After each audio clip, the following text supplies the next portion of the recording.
Welcome back to another episode of the Concerning Him podcast.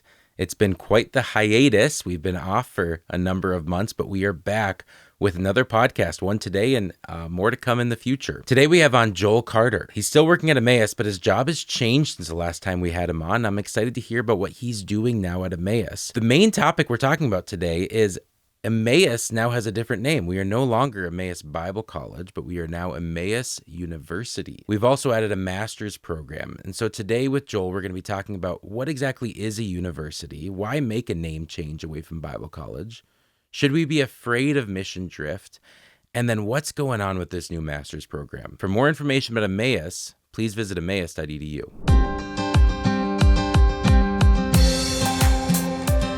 Joel Carter, welcome back to the Concerning Him podcast. Happy to have you back on. Happy to be back. Thanks, Eric. It's been a bit of a hiatus for the podcast, and in that time, some things have changed in your life. Would you want to tell us what's going on with you? What's new with you in the last, 8, 9, 10 months or so? Sure. Well, first of all, thank you as you go back to doing podcast episodes. Thank you for prioritizing the most popular podcast speakers in your lineup in the relaunch here. I just want to say I appreciate it. On behalf of the masses of people out there, we appreciate that decision, Eric. You might actually be the guest we've had on the most. Good. Yeah. It's like, I need like a jacket. So last time I was on the podcast, I was in the teacher education department here at Emmaus. And now I'm the Vice President and Dean for Academic Affairs. So last year, about this time last year, I was in the thick of interviewing for it and have been in this role this whole academic year now, overseeing the academic department at Emmaus. So all the academic programs and the faculty and academic policies and support and issues and stuff are my job. And then I also serve with the other vice presidents here, and the president, of course, to kind of lead the institution as a whole. So we lead the institution together, all the VPs, and then each VP leads their particular department. Mine's academic affairs. So that's what I'm doing now and have been doing, and I love it. Absolutely love it. Love Emmaus. Love the people I work with. So happy to be serving in the new role. Well, and it's actually because of your new role that I wanted to have you on to talk about what we're going to talk about today. Yeah.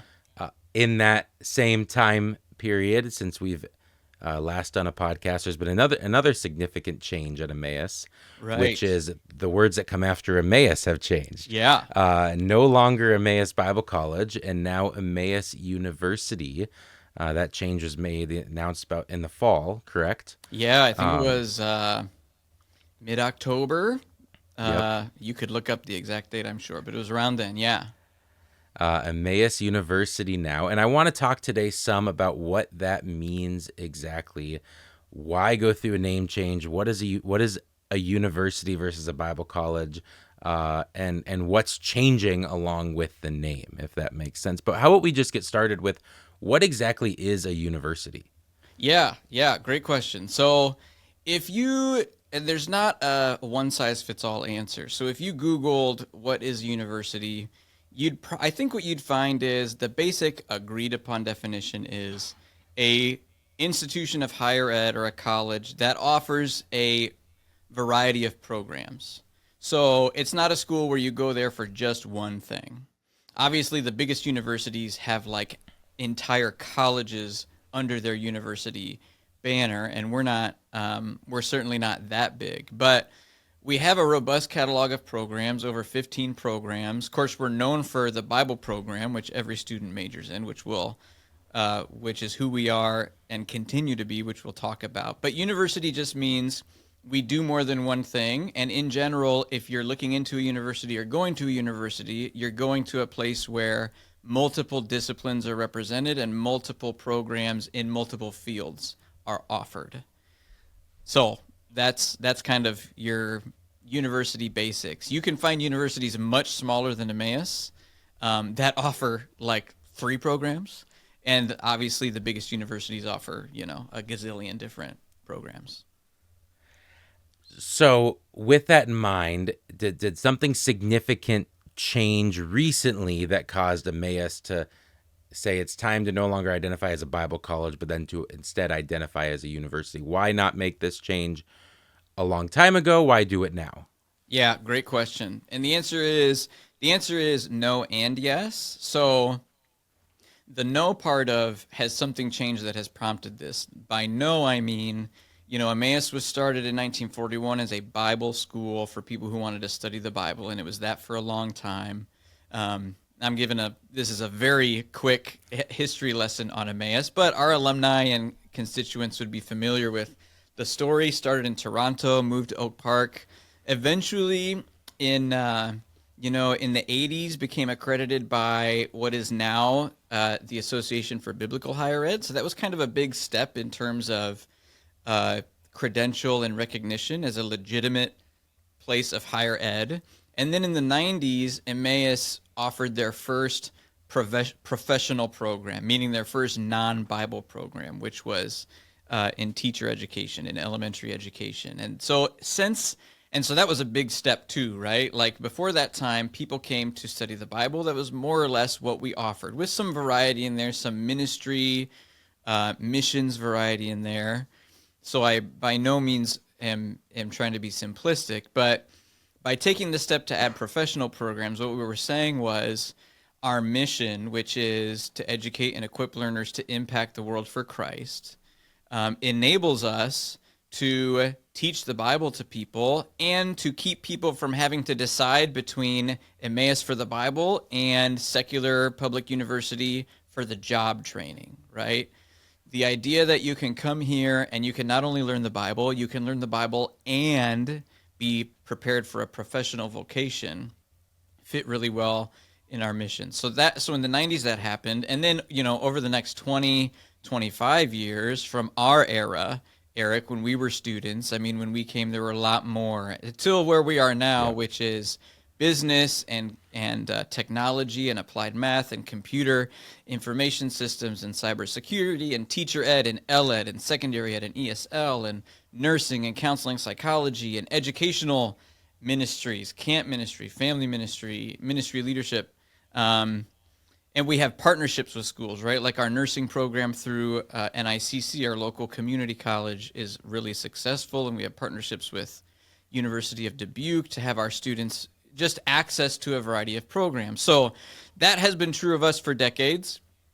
And so that's the no part of the answer, right? It makes sense that we would call ourselves a university because we don't just offer one or two things. We don't just teach the Bible. We teach the Bible and we prepare people for professional vocations. And that has changed not at all. The name change in that sense is long overdue, right? It accurately reflects what we have been doing for a long time. The yes, something has changed, is the addition of our first fully accredited graduate program, which is launching in August, which is in Bible and ministry, which we'll talk. I know we're going to talk more about here, Eric, but did you want to ask maybe more questions about the name change itself before jumping to the MA? Yes. I mean, I think a lot of people, you could look at almost every major Christian-based institution, a lot of these ones that are over 100 years old.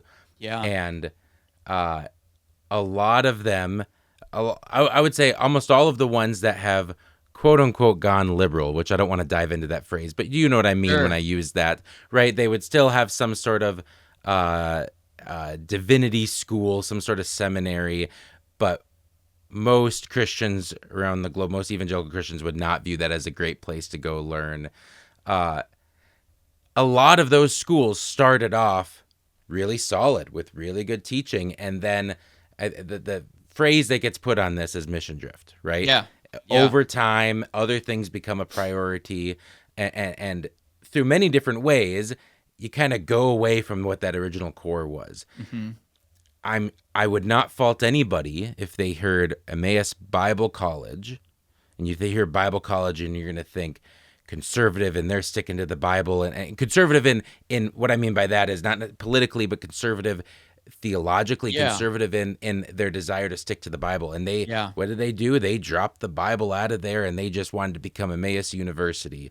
And I would Yeah. not fault anybody from thinking, oh no, Yeah. what about mission Red drift? flag. Hmm. What's happening to Emmaus? What about the Emmaus I loved?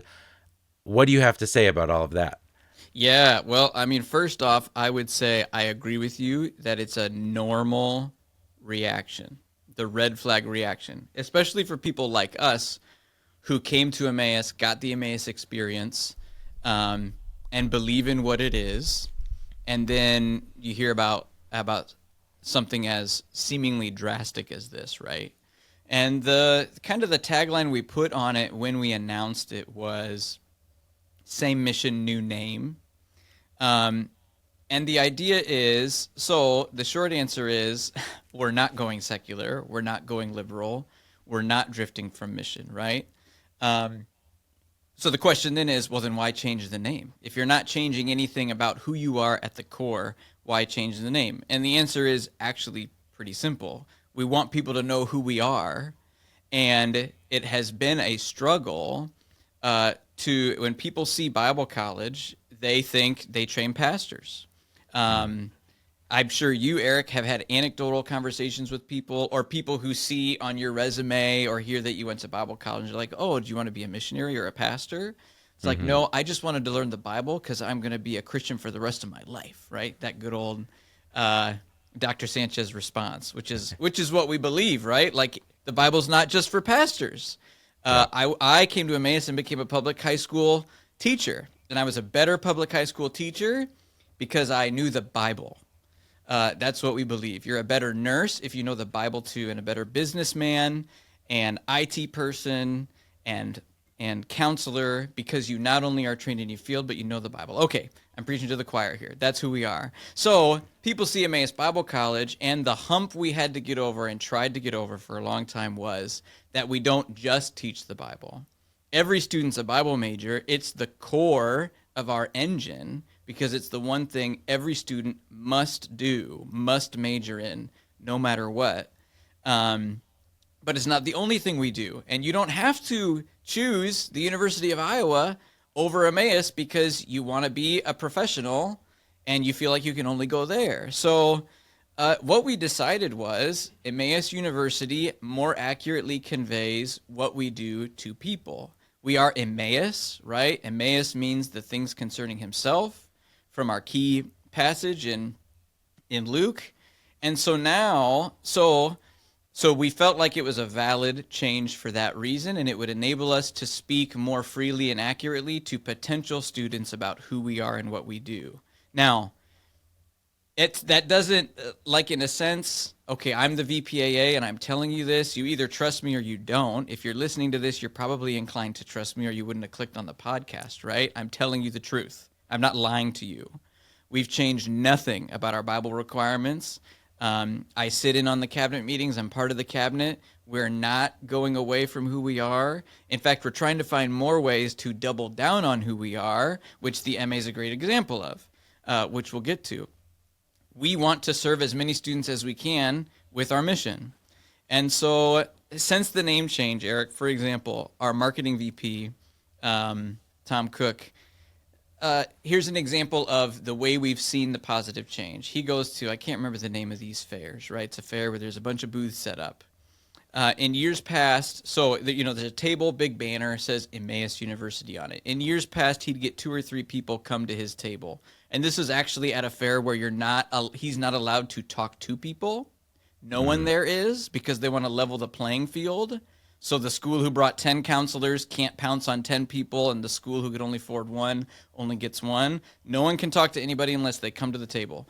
Well, we get 2 or 3 people, right? This year, he got 40, right? Like just because Emmaus University scares people less. Now, what has to happen then when the people come to us is they find out right away who we are. We aren't like Iowa University. Everyone here majors in Bible, which is why on a lot of our advertising we've put Impact the World for Christ underneath Emmaus University, because if the challenge before was telling people, yeah, we're a Bible college, but we do other things too, now the challenge is, yeah, we're a university, but every student's a Bible major, and you will only fit here if that's what you want. So when we say same mission, what we mean is we have not strayed or entertained the idea of changing who we are at all. We've only ever wanted to have a name that best communicates who we are, and I feel like have a good sense of what happens. I mean, you can look up mission drift stories from colleges. I mean, even very recently in the news, continued stories about Bible colleges or universities or seminaries who have drifted, and some of them absolutely involve a name change. Other things that happen quickly are you hear that all of a sudden, students don't have to go to chapel more than once a week or a couple times a month. And, athletes make up 70% of the student body, right? Which means the culture has changed. So we have athletics, a robust athletic program, and our students are in chapel, 4 days a week minimum. So I would say to the concerned people out there, one, reach out to us. I mean, I got a lot of calls and emails, and I appreciated all of them when the name change happened because you're coming to us to let us explain what's going on. The other thing is keep watching. I mean, I tell our faculty and our people, assume no one else is protecting the mission. Just assume no one else is going to, right? Because then everybody gets lazy about what's going on. So I consider it my responsibility as a VP to protect the mission of the school and to reach as many people with the mission as I can. But keep tabs on us. Call and ask, what percentage of your student body are athletes? What are you doing to find students who are mission fit? What are you doing in your marketing to ensure that people know you're not like other universities? Every student's a Bible major here. And I feel like we have good answers for that. Because we are trying really hard to do all those things, and we're even seeing the fruit of the name change. Yeah.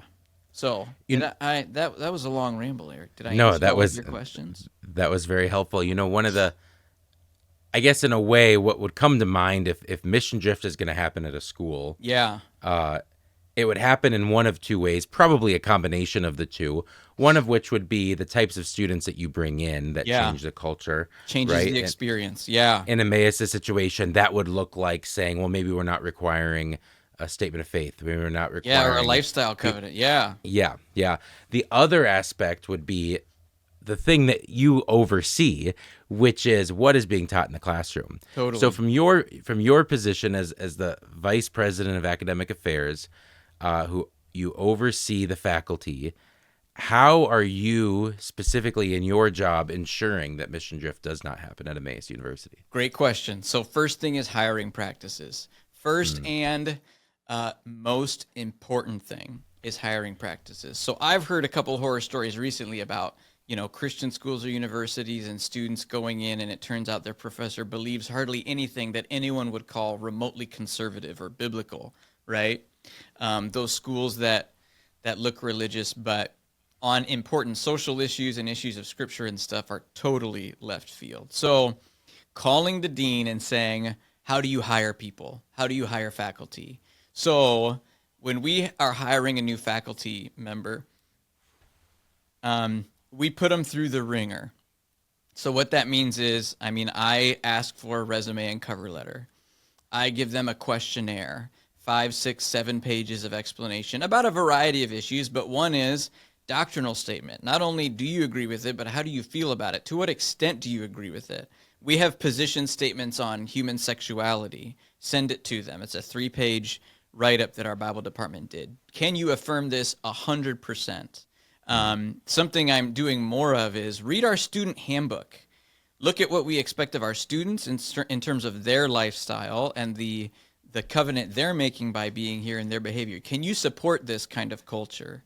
And then, so all of that happens before an interview even takes place. And then they might get an interview with me. And then if they get an interview with me, they go to our Bible department and get interviewed. And then they go to a committee of representative faculty and get interviewed. They get interviewed by the president, by representatives from our board. So the reason we do all of that is because the people you let work at a place like this make an insane difference. The stories students have of their time here at Emmaus, like my stories, are tied to the people who provided the Emmaus experience to them. So the people who, for me, are Steve Sanchez and Jim Van Dyne and Sherry Pop. Some of those are the same for you, I'm sure, Eric. Like, it's the people. Like, it just, that's what makes us who we are. We have 25 faculty. There's not 200 of them, right? So if we even decided once, we really, really like Eric. He's a little wishy-washy on, sexuality, but he's pretty much good most of the time. He's not teaching any courses on sexuality. It'll probably be fine. That is an absolute red flag. Like, you hear that stuff's happening, and that's when you stop giving money, stop sending kids, send a letter to me and whoever else saying, what is going on in this school? So all that to say, hiring practices, Eric. The other thing is just we have highly engaged faculty in all aspects of the academic experience. So we're a small school. I know each program, the faculty who deliver the program, the content in the programs, the faculty engage with one another. We have administrative faculty, which are like librarian, registrar, those sorts of positions, and they're involved in decision making. So just robust policies about how things can change.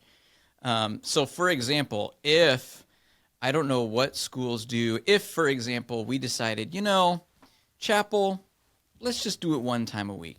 Give students time to make more money at their part-time job, do homework, whatever. That's a huge cultural change to a school, which we're not considering. But even if we did, the amount of people who would have to get on board with that before it happens is just monumental because it's so important.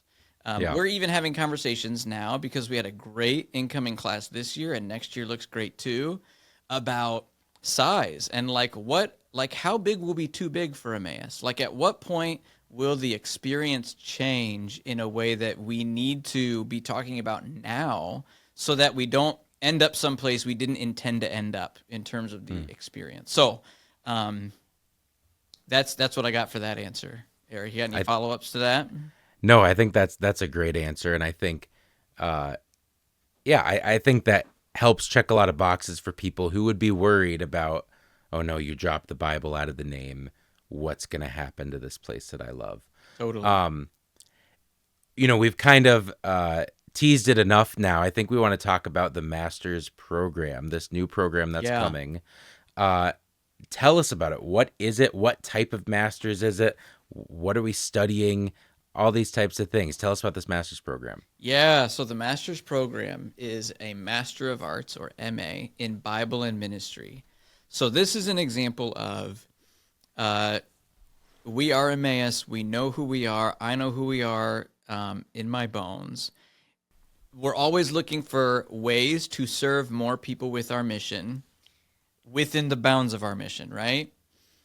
So we considered that we know a lot of people out there serving in churches, in ministries, in leadership. Leadership not meaning just, executive pastors, but people who lead small groups, people who are Sunday school superintendents, worship leaders, and yes, elders and deacons and full-time pastors and workers in churches. We know a lot of them out there who we feel like have told us they would like to be equipped in their ministries more, right? More tools in their tool belt, more encouragement. But they're not going back to school for a 4-year degree, right? They've got kids, they're settled in their churches and their ministries, they're doing what they feel called to do. So the question is, can we serve them? Are we equipped to deliver a program to them that would enable us to do our mission more, to educate and equip learners to impact the world for Christ? So the MA is a yes answer to that question. We do have something we can offer. And what we've built is a 38 credit MA program. So this is not a 60 credit master's. It's not a 90 credit MDiv. It's not a 120 credit THM. This is not a seminary degree. This is an MA degree for people who are already out there doing ministry and want to be equipped more. Now, you don't have to be 40 years old and an elder to do it, right? You can be fresh out of a school like Emmaus and want more ministry-focused advanced training. But what the program is It's biblical content, theological content integrated with ministry application and a focus on developing not only your own sanctification as an influential person in your ministry, but your ability to connect Bible and theology to your ministry context. So that's what would make it different from coming to Emmaus as a 4-year Bible student, right? Which is much heavier on Bible theology. And of course, we want to be applicational, but our students aren't out there yet, right? They're not in their churches serving yet, like the students in the MA will be. So we the uniqueness or things we love about this program, which was built by our residential faculty, it wasn't pieced together by a bunch of adjunct people across the world, and it's not going to be taught by people all over the world doing it as their third side job. It will be delivered by our Bible and ministry department faculty, names that you know, Eric, like Dr. Stevenson and Dr. Riley, Dr. Routley, and others. It's a one course at a time, emphasis on cohort model, meaning what we want is a batch of students who are willing to learn together, put the time in to study together under one of our faculty, move from course to course, and once a year come here to campus for a week for an intensive time together focused on fellowship, camaraderie, and the academic nature of it, right? So that's what we're getting at. I think I hit all the unique features, Eric. So Bible and theology combined with ministry application, leaning into camaraderie, getting a group of people together who can go through it together, and getting them here on campus once a year so that this can be the kind of intimate, deep relationship building experience that people know the undergrad Emmaus experience to be. So it's not the same as the residential undergrad experience. It's a different experience, but the DNA, the Emmaus DNA, which is meaningful relationships, transformative sort of atmosphere, we're trying to infuse into this new program that is, so, it's 95% online, but has this week-long aspect to just kind of fuel the fellowship and the cohort experience.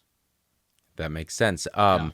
With it being primarily online, is there an option for staying on campus, people coming to campus and doing it, or is this just an online program and you're going to stay at your house and or wherever you live and work through it that way? Yeah, so mainly you're going to live where you are and work through it that way. And that always comes to us, and that's for now, right? I mean, to us the question is, who is our target student?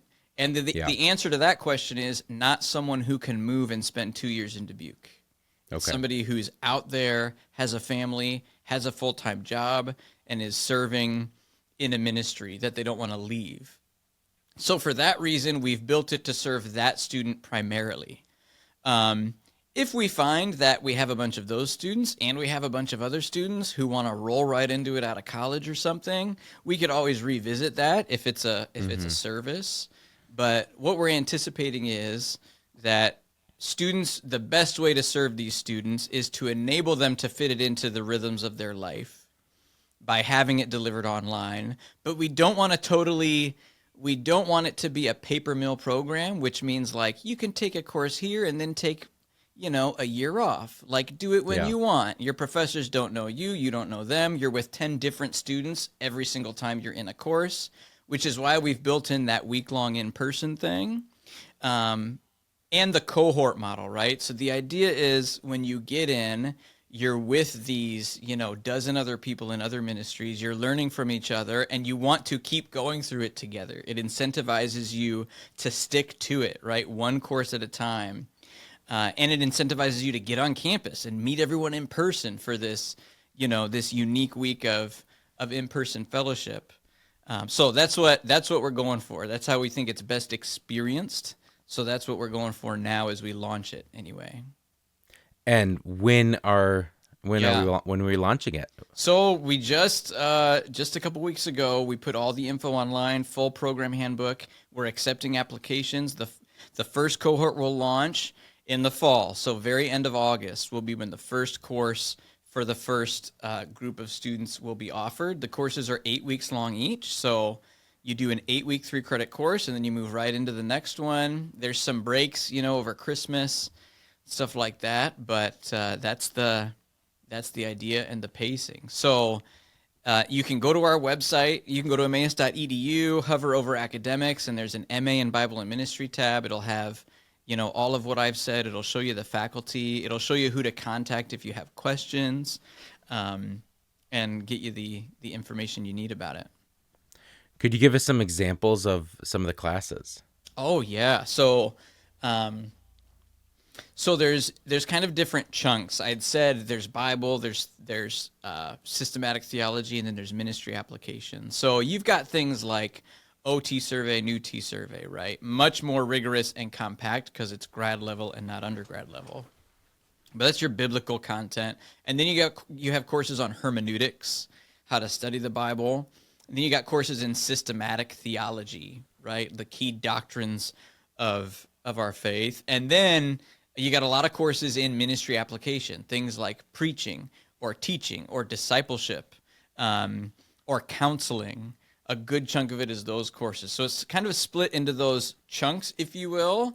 But every course in it, we really want something that is not like an OT survey you memorize, and then you do all the application ministry stuff in the ministry course. That's not the way we're building it.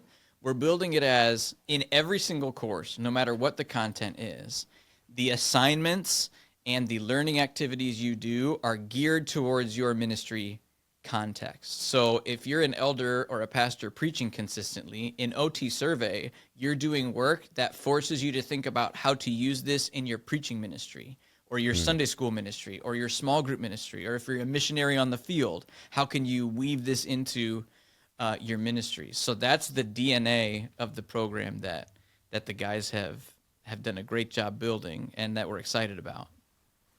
Great. Well, head to emmaus.edu, correct? Mm-hmm. You can hover, or go to the menu bar. You can find the MA there. Google Emmaus University, MA. Yeah, lots of ways to find it. And am I correct that you can find there a list of all of the classes, a description of all of the classes? I was able to pull that up the other day. Yeah, so the webpage itself will have descriptions. It'll have the categories I give you, but then it will link to the entire program handbook, like the 20-page. Okay. You can get everything to the description of each course, admissions policies, graduation requirements, cost. So cost, Eric, I should say $450 per credit. So each course is 3 credits, $450 per credit. Which we think is a really competitive price. It is a really competitive price. I mentioned the week-long coming here to campus thing. All of the food and housing cost of that week-long experience, there is no extra cost for it. It's covered. Okay. So that's probably going to be in May, right? So when that comes around, it's not going to be like, oh, dang, like we've got to find a hotel for a whole week, and we've got to pay for 3 meals a day for a whole week, right? It's hundreds and hundreds of dollars. We'll house you here. We'll feed you here at no extra cost. You just got to get yourself here and be ready to learn and fellowship. So we will have some students, Lord willing, who are across the globe. Emmaus University Global Campus, right? If you cannot get to Dubuque, we will find a way for you to participate from where you're at, right? We don't want to convey that you don't really have to come. Like, no, like this is the program we've built, and this is what we want to serve you with. But some people will literally not be able to come, or it will just be incredibly cumbersome for them to get here from, 6,000 miles away. So we're happy to work with students like our graduates in undergrad know us to be a place that is student-centered, and we'll work with students. We'll do the same for our MA students. But we're excited about what we've built, right? And we want students to experience it the way it has been built to be experienced. If you're interested, look into it, reach out to us. That webpage has an apply tab. It has a contact us tab, and you can get the info you need. And it looks like also if you go to emmaus.edu/apply, you want to go to not the Dubuque campus application, but the global campus application, and there you would be able to specify that you're looking at the graduate program and not the Yeah, undergrad. yeah. So let me do my final rah-rah, Eric. Yeah. With the name change, which I am happy to say we have been met with overwhelmingly positive feedback from our alumni and our constituents and about it. They say, we get it. We're excited for the future of Emmaus. They trust us when we say we're not drifting. And the reality is we're offering more Bible than we ever have before with this MA, right? So when you look back on the Emmaus name change, what I hope people see is that we added this grad program. We're excited about the students who are coming here, and we're happy to say we're offering more Bible than we ever have to more students in more places than we ever have, because Bible is what we do, right? So there's my farewell rah-rah. That's why I took this position, because I'm excited about doing that. If we said, students don't need to learn the Bible anymore, you would not find me on the website anymore, because I'd be out of here, and a lot of other people would too. I know we talk about it all the time. It's who we are. It's what we do. So we're more excited. We're more excited than ever about where we're going and the students the Lord is bringing to us and the heart we have for them. So it's an exciting time to be at Emmaus. Wonderful. Well, thanks, Joe. And for those listening, emmaus.edu/apply if you're interested. So yeah. Thanks again for coming on, Joel. Really appreciate your time today. You bet. Thank you, Eric.